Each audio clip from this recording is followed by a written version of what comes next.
So if you want to find out which is healthier option, brown rice or white rice, you are on the right video. Hey guys, my name is Harsh Chaurasia and आज हम लोग बात करने वाले हैं आपको brown rice consume करना चाहिए कि वाइट राइस कंज्यूम करनी चाहिए। So before we dive into it कि भाई आपको कौन सा कंज्यूम करना चाहिए, हम लोग को समझना होगा पहले कि राइस एक्चुअल में होता कैसे है। जब भी कोई फार्मर एक अनाज उगाता है या फिर राइस उगाता है तो वाइट राइस डायरेक्टली नहीं निकलता है, वो पहले ब्राउन राइस ही होता है। लेटर एक प्रोसेस होता है नेम मिलिंग जिससे वाइट राइस बनाया जाता है। तो नाउ अब मैं एक बहुत इंपॉर्टेंट बात बताने जा रहा हूँ, ध्यान से सुनिएगा। जो एक राइस होता है उसके ऊपर 3 लेयर होती हैं, ब्रैंड की, जम की एंड एंडोस्पर्म की, एंड ये तीनों लेयर मिल के ब्राउन राइस बनाती है। नाउ अब एक प्रोसेस आता है नेम्ड मिलिंग जिसमें ऊपर की 2 लेयर हटा दी जाती है which is bran and germ, and जो एंडोस्पर्म के साथ राइस बचता है उसे कहते हैं हम लोग white rice.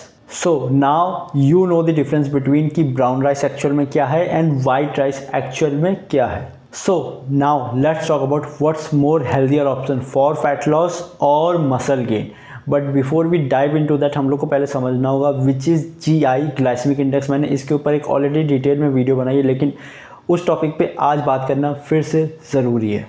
So GI stand for glycaemic index and GI number होता है जो एक रिस्पेक्टिव फूड आइटम को दिया जाता है, एंड जितना भी ये नंबर हाई रहेगा एक पर्टिकुलर फूड आइटम का, उस फूड का उतना चांसेस रहता है कि आपका ब्लड इंसुलिन लेवल इंक्रीज कर सकता है वो। नाउ अब अगर आप ऐसे फूड आइटम खा रहे हैं जिनका GI हाई है, देयर आर चांसेस कि वो आपका ब्लड इंसुलिन लेवल इंक्रीज कर दें, एंड यू ईट कॉन्स्टेंटली तो आपका इंसुलिन लेवल बार बार स्पाइक होगा जिससे आपको इंसुलिन रेसिस्टेंस एंड डायबिटीज जैसी प्रॉब्लम हो सकती है।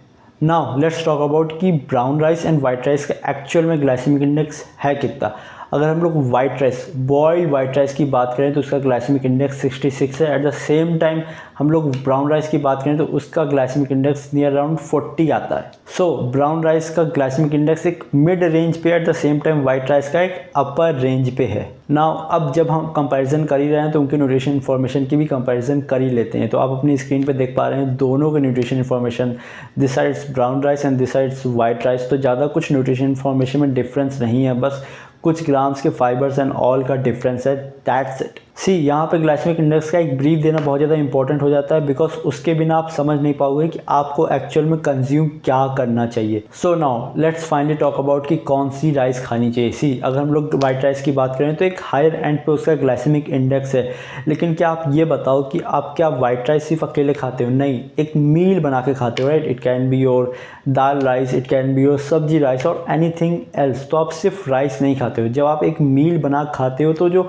एक नंबर होता है, ग्लाइसेमिक इंडेक्स का नंबर होता है, वो नलिफाई या फिर एवरेज हो जाता है, जिससे आपका जो ब्लड इंसुलिन लेवल के बढ़ने के चांसेस रहते थे वो उतने नहीं रह जाते हैं। तो अब से जब भी आपको कोई बोले कि वाइट राइस खाने से इंसुलिन लेवल बढ़ता है तो उसको आप ये वीडियो भेजिएगा एंड बताइएगा एक्चुअल में कि भाई वाइट राइस के बारे में पहले जान लो एंड ब्लड इंसुलिन लेवल बढ़ता कैसे है वो भी जान लो। नाउ अब जो लोग सोच रहे हैं कि लेना चाहिए कि नहीं लेना चाहिए, of course you can take it irrespective of your goal, कि आपका फैट लॉस गोल है कि मसल गेन गोल है। ऑफ कोर्स आपको कैलोरीज देखनी पड़ेगी, राइस आइदर ब्राउन हो या वाइट, लेकिन yes of course you can go for white rice and white rice is amazing.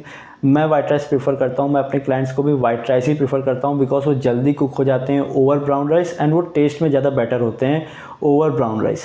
So that's it, आज के लिए इतना ही। आई होप ये वीडियो अच्छी लगी मेक श्योर करिएगा लाइक करिएगा एंड कमेंट करिएगा of course, and don't forget to subscribe the channel as well. I Harsh Chaurasia signing of.